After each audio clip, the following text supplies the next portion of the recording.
السلام علیکم رحمۃ اللہ وبرکاتہ۔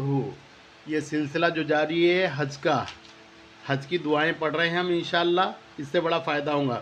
پہلے ہم نے لبیک پڑھا، اس کے بعد تلبیہ کے بعد کی دعائیں پڑھی، طواف کرتے وقت کی دعا پڑھی اور طواف کے بعد کی دعا۔ اب طواف کے بعد کی دعا کل بھی ڈالے تھے انشاءاللہ، ہم ڈالے تھے اور انشاءاللہ ابھی اور ڈال رہے ہیں۔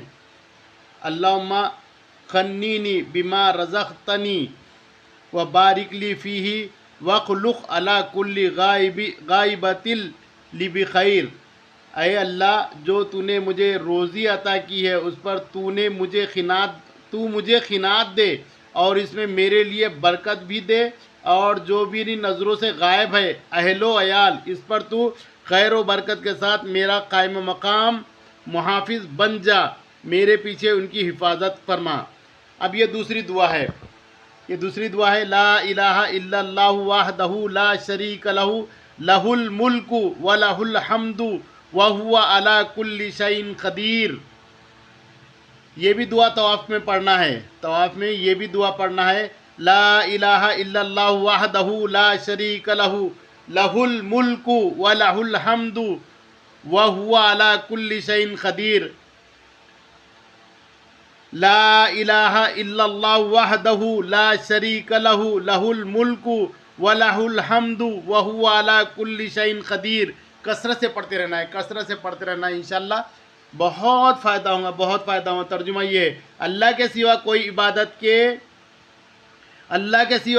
عبادت کے لائق نہیں، وہ اکیلا، ایسا کوئی شریک نہیں، اسی کا سب ملک ہے اور اسی کی سب تعریف ہے اور وہی ہر چیز پر قادر ہے۔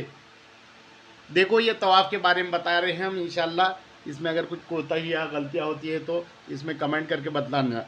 دیکھو، اس کا ترجمہ اور ایک مرتبہ پڑھ کے بتلا دیتے ہیں، اللہ کے سوا کوئی لائق عبادت نہیں، وہ اکیلا ہے، اس کا کوئی شریک نہیں، اسی کا سب ملک ہے اور اسی کی سب تعریف ہے اور وہی ہر چیز پر قادر ہے۔ اللہ ہر چیز پر قادر ہے۔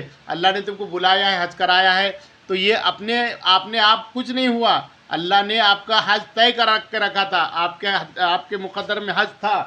اب آپ کا کام ہے ساری امت کے لیے دعائیں کرے، ساری انسانیت کے لیے دعائیں کرے اور امن اور چین سکون کے لیے دعائیں کرے، سارے انسانیت کے لیے دعائیں کرے، سارے انسان امن چین سکون سے زندگی گزارے اور بہت بہت سکون کے ساتھ آپ کا حج ہو۔ اللہ آپ کی حج کو قبول و مقبول فرمائے۔ ہماری سارے مسلمانوں سے